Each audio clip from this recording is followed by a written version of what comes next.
kọ́lọ́n kó jọ kó jẹ́ kí bàbá wa Soun tilẹ̀ Ògbómọ̀ṣọ́ àti bàbá wa mọ́ máa gbalẹ̀ Ògbómọ̀ṣọ́ kọ́lọ́n jẹ́ kí wọ́n ṣọ̀kan.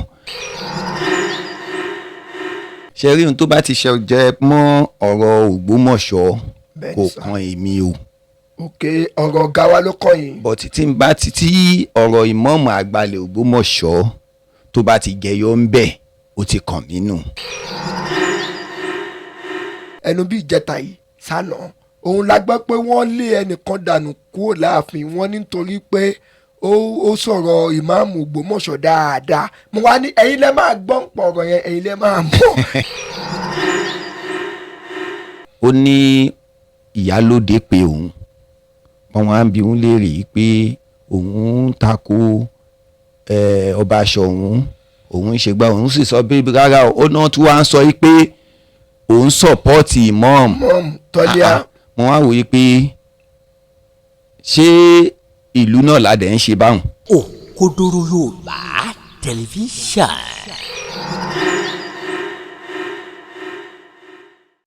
ẹ káàárọ̀ ẹ káàsán ẹ káalẹ́ ní ibi gbogbo tí ẹ ti ń wò wá ìkànnì Òkodoro Yorùbá tẹlifíṣàn ibẹ̀ gangan náà ni ẹ tún já sí.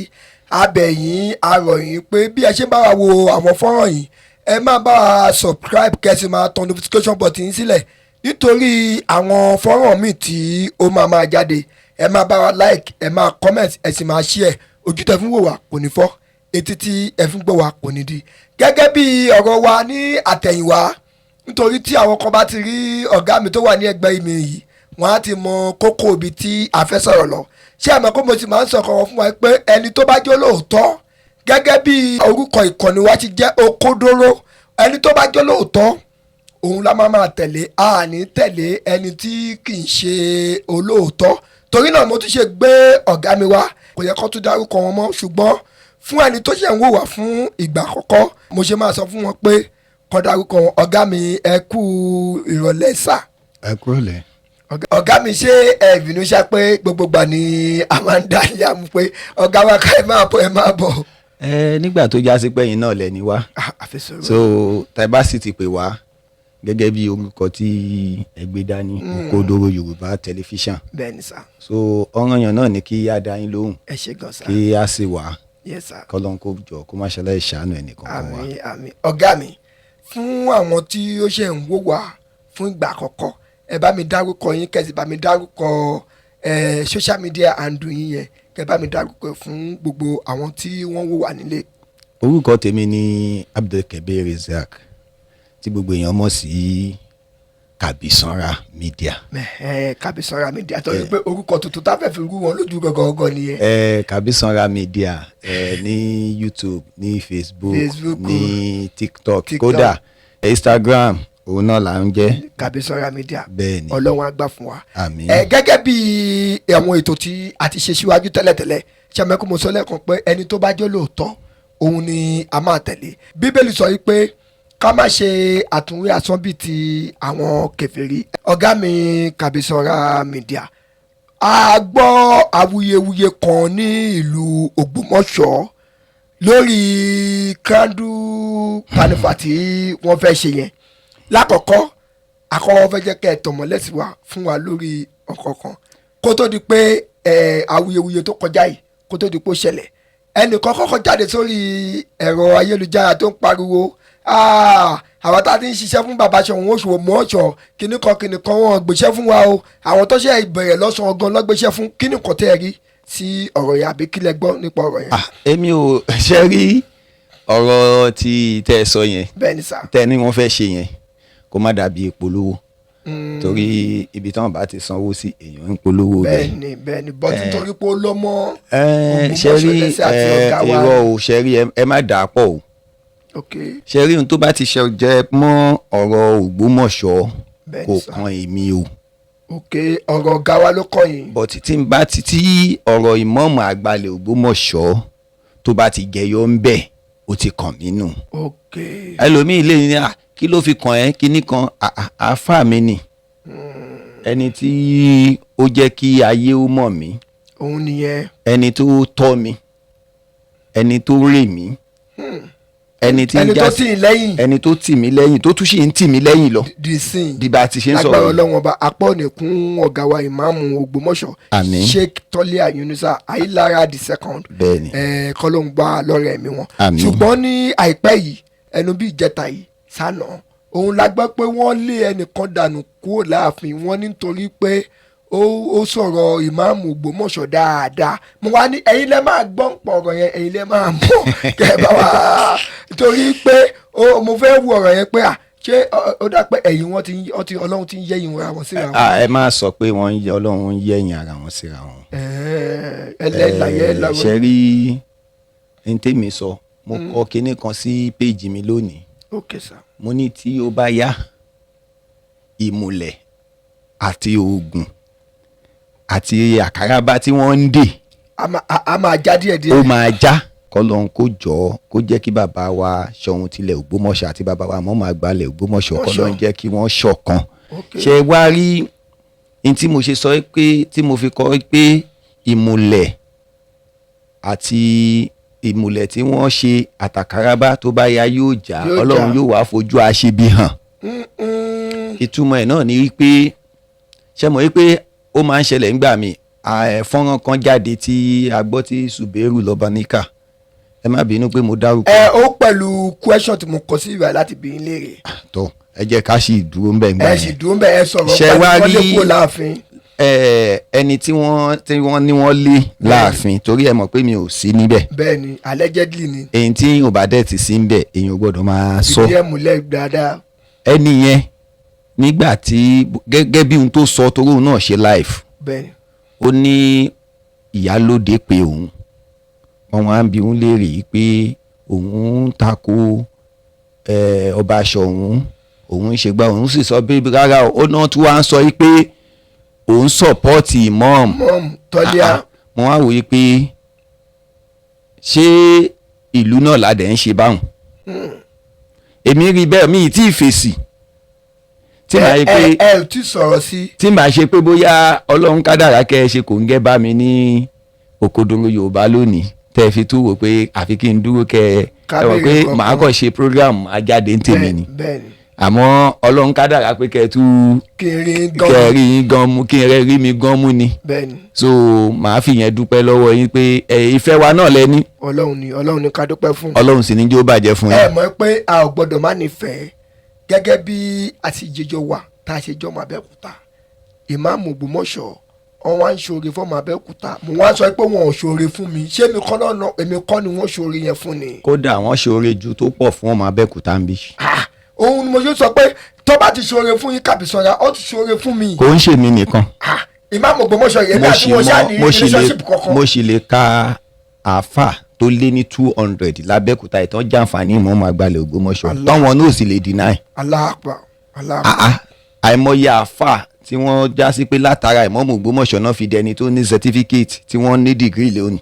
tọ́tọ̀ pé àbí kò kàwé kún kínní yìí kò ń ṣe pé ẹ máa gbọ́ o àyè ọ̀tọ̀ ni pé kí wọ́n advice o ìmọ̀ọ́mù dìdí gbé kinní kan wá sáré Ogun State ni o wọ́n ń pè ní jeba exam ẹni tó bá ti ní sànàwí tí ò láǹfààní àti lọ school òun ló ń ṣe exam yẹn wọ́n dẹ̀ máa pass tán bá ti pass wọ́n lè láǹfààní àti lọ sí UI àbí kí wọ́n lọ sí LASU Lagos State University láti lọ read the Arabic and Islamic study.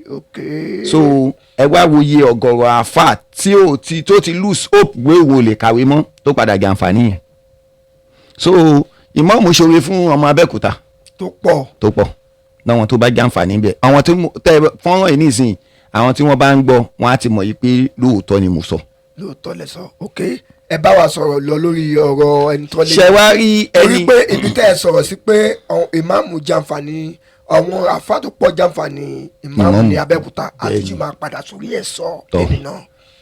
so ó ṣàṣọ pé wọ́n wá pé òun pé òun sì sọ pé èèyàn kọ́kọ́ ló rán òun o níṣẹ́ o òun ń ṣètò òun ni òun ò sì support anybody òun sọ òótọ́ ọ̀rọ̀ tó wà ń bẹ̀ ni ohun tí obìnrin yìí sì sọ lóòótọ́ tá bá ní ká wò òótọ́ ni ohun tó sọ ni wípé lótìtọ́ àti lódodo ilé ayélujára ni wọ́n ní problem. bẹ́ẹ̀ni. pé nítorí pé ìmọ̀ọ́mọ̀ àgbàlẹ̀ Ògbómọ̀ṣọ́ ọmọ inú ilé ni pé nítorí pé òun ní ọ̀rẹ́ kan tóun pè tó sọ confam fóun ọ̀rọ̀ tó sọ yìí òun ni ìyálóde yẹn pé tẹ́ bá sì rántí ìyálóde yẹn ni òun ni ìjọ tí bàbá ọba Gandhi Afọlábí ọmọ gẹ́gẹ́ kábíyèsí tí wọ́n lọ sí mọ́sálásí tí wọ́n fẹ́ kọ́ mọ́sálásí ńgbà náà ìyálóde yìí ni nígbà tí wọ́n wá ń bọ̀ tí wọ́n wá ní ọ́n sọ̀kò lu kábíyèsí tí wọ́n sì sọ̀kò ìyálóde yìí ló ní what an insult wọ́n sọ̀kò lu odindi ọba ṣé Yunusa máa lóhun ò gbọ́ meanwhile bàbá kábíyèsí ò ìfọ́ọ̀mù ìmọ̀ọ́mù mọ́sálásí pé ọ̀wọ́n ń bọ̀ àwọn kọ̀ yọ wẹ́rẹ́ tí wọ́n kọ̀ wá bẹ̀ ni meanwhile bàbá wa Sheikh Dr. Toliha àti Yunus ìmọ̀ọ́mù àgbàlẹ̀ Ògbómọ̀ṣọ́ àwọn wà ní Àbújá ńgbà náà àwọn tiẹ̀ sí ń lé rárá tí ìyá yìí fi ń pariwo pé wọ́n máa sọ pé Yunusa ó wá dárúkọ Yunusa ìgbà yẹn lèmi ti ń wò pé ìyá alábùkù ni nígbà tó dárúkọ Yunusa ṣé òun lè dárúkọ pásítọ̀ tiẹ̀ bẹ́ẹ̀ kódà kí pásítọ̀ yẹn má tó mi lọ́jọ́ orí dadi ni a máa kúnlẹ̀ fún ni dadi ni so kó wa máa wá kó di chief imam gbogbo ìlú pé Yunusa ṣé ó máa lóhun ò gbọ́ etí ẹ̀ dínsìn ṣé ó máa lóhun ò gbọ́ lẹ́nu rú wa but àwọn ò ní nǹkan tá a fẹ́ sọ àfi wọ́n lẹ̀ fọlọ́hún. sọmọdé lẹni ẹni àgbàlagbà ni tó sì ní làákàyè òun náà the same woman ìyálóde yìí ló wá pe obìnrin náà pé ó ṣe ń sọpọ́ọ̀tì ìmọ̀ọ́mù Ògbómọ̀ṣọ́ òun sì lóun sọpọ́ọ̀tì kìíní kan but ó dàbí wọ́n ní wọ́n padà yanjú ọ̀rọ̀ yẹn gẹ́gẹ́ bí ohun tí ó post tọ́wọ́ fúnra rẹ̀ ló ṣe live lórí ẹ̀ o kódà fídíò ẹ̀ wà ní orí fóònù mi ń bí báyìí tí ọ̀rọ̀ sì máa wà lórí ẹ̀. ibi tẹ́ ẹ gbọ́rọ̀ dé nìyẹn afáàmìsà àwọn ọ̀gá wa tó kọ́ wa ń ṣe wọ́n máa ń pa òwe kan tèmi náà tẹ̀ máa ń rí sẹ́sì òwe yẹn wọ́n á ní tó o bá sọ wípé ọlọ́run rínú ẹ jẹ́ kéèyàn náà kò rí nínú ẹ kó rọ́wọ́ ẹ. náà ò lísìn àwọn àgbàlagbà tó wá sọ̀rọ̀ kan wọ́n ní à ń ṣe oore nítorí ọ̀la ni gbọ́ Yorùbá mi yẹn sá à ń ṣe oore lẹ̀ nítorí ọ̀la ni a dẹ̀ ń ṣe oore nítorí èrègùn ni. náà ò lísìn àáfàá wa Shehu Toliha Yunusa Ayilara II chief imam gbogbo ilẹ̀ Ògbómọ̀ṣọ́ gẹ́gẹ́ bí ọ̀rọ̀ tó sọ ẹ ní àwọn àáfàá tó jẹ́ àǹfààní àáfàá wa yìí ó lé ní 200 ní Abẹ́òkúta wá mi báyìí náà lè ṣe láti ìgbà tí ọ̀rọ̀ yẹn ti ṣẹlẹ̀ lábẹ́òkúta yìí a ò rí àwọn àáfàá kọ̀ọ̀kan tó jáde lórí ọ̀rọ̀ yẹn yàtọ̀ sẹ́yìn nìkan àti àwa tá a jẹ́ kìrìsìtẹ́nì tá a wà lókodoro mímba tá a ń tẹ̀lé wọn pé olódodo lẹ́ni yìí a ti ń gbúrú ẹ̀ ní mọ́ṣáláṣí wa ní ìpòrú akémi báyìí kó tó di pé wọ́n lọ sí ìlú Ògbómọ̀ṣọ́ ní ìlú wọn láti lọ jẹ imam àwọn àáfàá kọ̀ọ̀kan lábẹ́òkúta mi àwọn ọ̀tẹ̀ jáde sórí ọ̀rọ̀ yẹn kí ni kò tẹ́ ẹ rí sí àárín yẹn. tẹ́ bá rí Abẹ́òkúta ẹni tí ò bá mọ Abẹ́òkúta dáadáa tí ò mọ Ẹ̀gbá ló máa wò pé báwo ni ṣe rí Ẹ̀gbá ó jẹ́ ìlú tí àlàáfíà wà. tó ní peace wà so challenges bẹ́ẹ̀ kò ṣẹlẹ̀ rí sí wọn nílùú Ẹ̀gbá ṣe rí mi àwọn àfọ ò lè jáde láti sọ̀rọ̀ lé torí àgbàlagbà àwọn àfà wọn jókòó àdúrà ni wọn máa fi kàn ràn wọn lọ́wọ́ gbogbo èèyàn kan ló máa dàbí Kabisanra gbogbo ọmọlẹ́yìn anabi Muhammad sallallahu alayhi wa sallam gbogbo wọn kọ́ ni wọ́n máa dàbí Umaru tó lákin akíkanjú ọmọ akin tó máa wò pé kò sí ohun tó fẹ́ ṣẹlẹ̀ ẹ wá wo àwọn tẹ́ ẹ ní wọn ò dá sí i kò sí kankan nu wọn tí ò ń pè mí tí ò ń ṣàdúrà fún mi so lára dídá sí náà nù. bọ̀ tí ẹ mọ̀ pé ẹ̀yin àgbàlagbà náà lè sọ pé tó bá sọ pé Ọlọ́run rí inú ẹ̀ jẹ́ kéèyàn náà rí inú ẹ̀. gbogbo wọn kò sẹ́ni tí torí pé ẹlòmíì ò ní fẹ́ kán sọ òun lẹ́nu ẹlòmíì ó ní táìtù tó dìmú ní ìlú Ẹ̀gbá yìí tó bá wá dá sírú ọ̀rọ̀ bẹ́ẹ̀ á di ohun tí wọ́n máa fi rẹ́dẹ̀rẹ́dẹ̀ ra ìmọ̀ọ́mù Ẹ̀gbá lára ara wo sì ní ìgbà. gba àwọn tiẹ̀ tó bẹ́ẹ̀. but irú èmi ọmọọmọ gangan lèmi so mo lẹ́nu àti dá sí. but irú àwa ìwà ńkọ́. irú ẹ̀yin yìí náà ẹ̀yin súnmọ́ èmi ó ti jẹ́ kẹ́yin náà lè dá sí. ẹ torí pé ìmáàmù tẹ ẹ ṣoore sísàkà ní ìtọ́dọ̀ tiyín. ìmáàmù àwọn lè máa mọ̀ wọ́n ṣoore sísàkà ní mi òun ló jẹ́ kí n dá sí pé mo mọ ìmáàmù yìí torí pé ọmọ iṣẹ́ mi Abibulai ó kéwú lọ́dọ̀ wọn. ẹni ni mo ṣe máa sọ fún yín mi sọ létí rí ọmọọṣẹ́ mi Abibulai òkèwé lọ́dọ̀ ọ̀dẹ ní tí n bá fẹ́ lọ ṣiṣẹ́ ọmọ yẹn ni mi àtẹ̀jọ́ lọ ṣiṣẹ́ tóun náà tẹ̀tí di baálé lé. ẹ̀yin èèyàn wa tẹ̀ ń wò wá káàkiri gbogbo àgbáláyé ọ̀rọ̀ ìmáàmù Ògbómọ̀ṣọ́ sí ọba Gandhi sí àwọn blọ́gà tó jẹ́ ìlú Ògbómọ̀ṣọ́ lórí rògbòdìyàn tá a gbọ́ pé nǹkan bá ìṣẹ̀lẹ̀ o nǹkan bá ṣẹlẹ̀ torí ẹ̀ náà la ṣe ọ̀gá wa Kabisanra TV ẹ̀tọ́ ti wá di Kabisanra media báyìí pé kí wọ́n wá bá wa tọmọlẹ̀ sí bí ó ṣe jẹ́ ẹ̀yin ìjọba bẹ́ẹ̀ ṣe bá wa wo àwọn fọ́nrán ẹ̀ má bá wa pín káàkiri ojú tẹ fún wa kò ní fọ́ etí tiẹ̀ fún gbé wa kò ní di lórí Facebook wa Cubase Master ẹ wá lè kọ síwájú ẹ Òkodoro Yorùbá Television Cubase Master yẹn ẹ rí blue badge tọwọ́n Facebook ti tọ́ máàkì sí báyìí àwa ni ẹ ní TikTok Òkodoro Yorùbá Television ní YouTube Òkodoro Yorùbá Television ní Instagram Òkodoro Yorùbá Television ọ̀gá wa lórí fọ́nrán tí Suberu tá a gbọ́ tó ṣe jáde yẹn tó ń sọ wípé àwọn àtọ̀bá ti jọ ní májẹ̀mú tẹ́lẹ̀ ìpè tọ́wọ́n bá ti gorí àpèrè o ọ̀hún máa bá wọn lé Shehu Toliha ọwọ́ adébẹ̀tàn wọn ní kọ́wọ́n máa lọ sí police station ọ̀hún lọ́dọ̀ ọlọ́pàá rádaràda wo ni ẹ bá a sọ kankan pààrọ̀ ẹ̀. èmi ò ní nǹkan tí mo fẹ́ sọ wọn náà jọ mọ ohun tán jọ papọ̀ ṣebí wọ́n ní ẹ kì ẹ mú ẹran bí ó rẹ̀ kọ́. ẹran bí ó rẹ̀ kọ́. ṣe mọ̀ pé gbà mí èèyàn á máa wẹlé èèyàn á máa wò lọ́ọ̀kan bóyá pé ẹni yìí.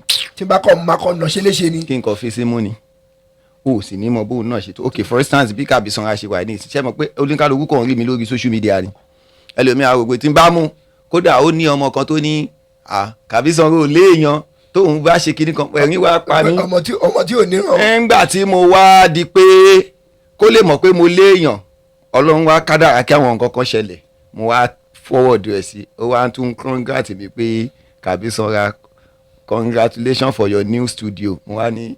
mi ì dẹ̀ léèyàn ẹni tí ò léèyàn tó wá ṣe nǹkan tó. tó ṣe nǹkan tó lé ní 5 million plus 5 million naira. láàárín oṣù kan. kò tóṣù kan. kò tó ẹyin náà mọ̀ pé kò tó ṣe kan. láàárín ọ̀sẹ̀ méjì. so mi ì sì léèyàn èèyàn lè ní nǹkan ó máa ní àmọ́ déédéé tó bá nìyẹn má yọ ẹlòmíì.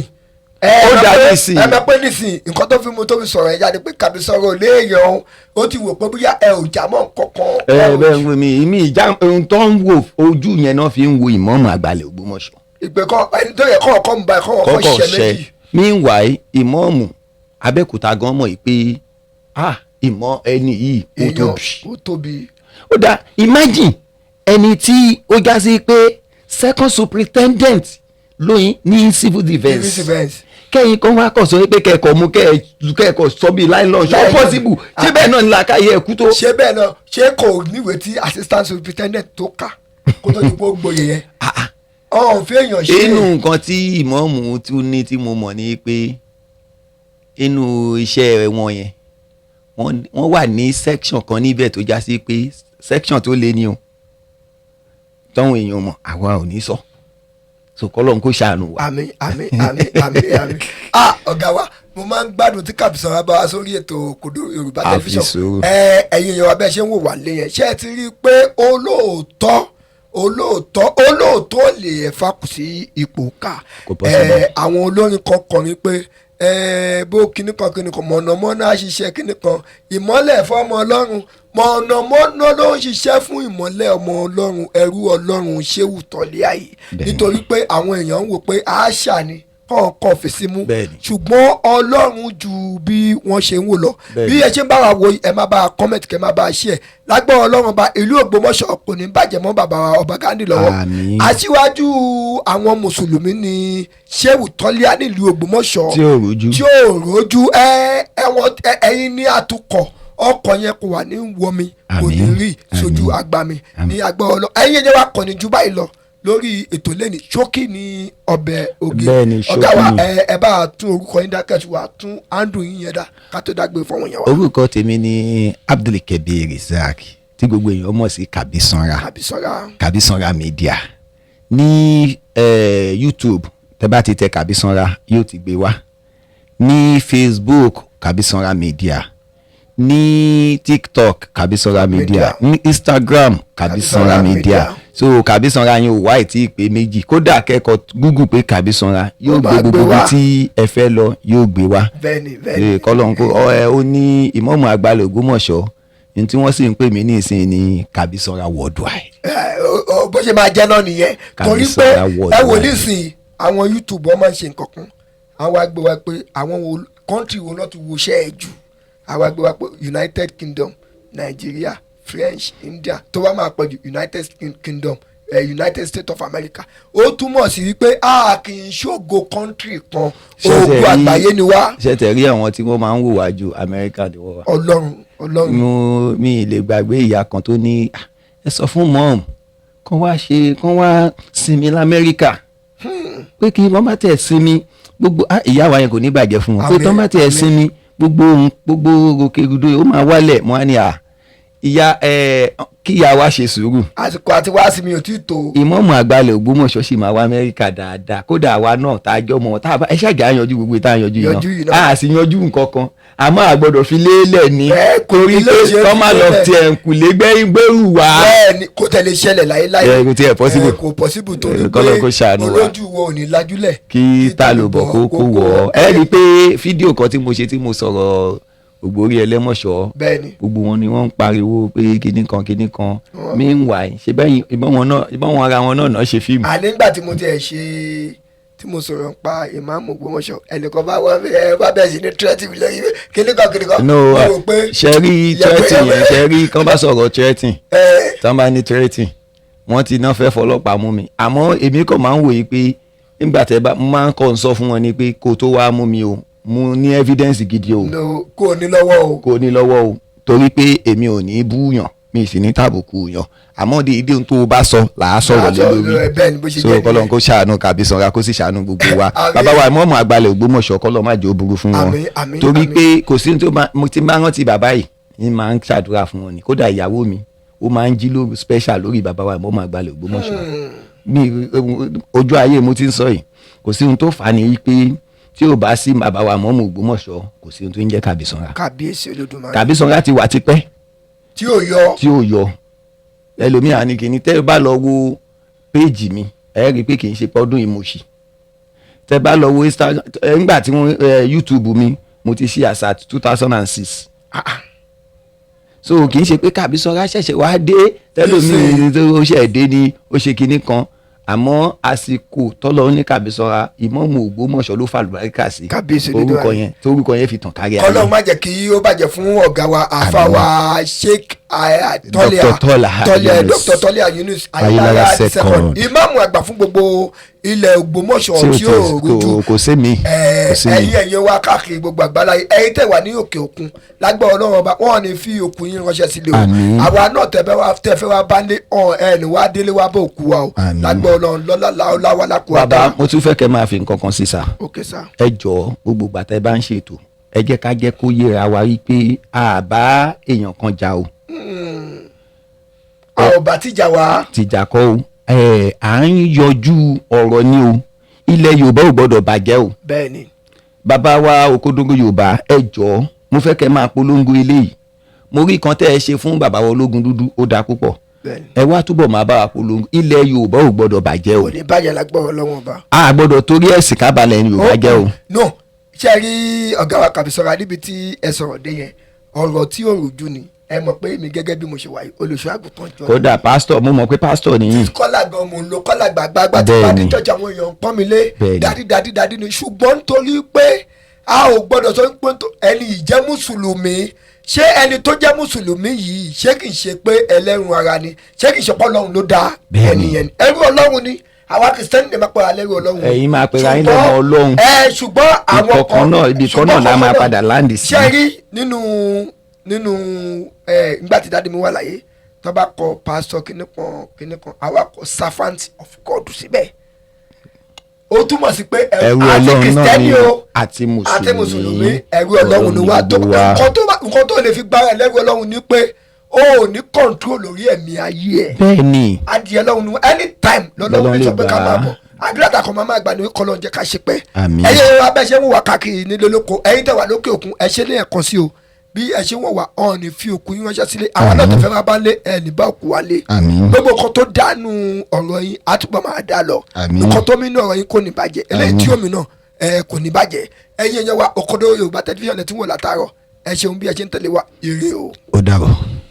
Òkodoro Yorùbá tẹlifíṣàn.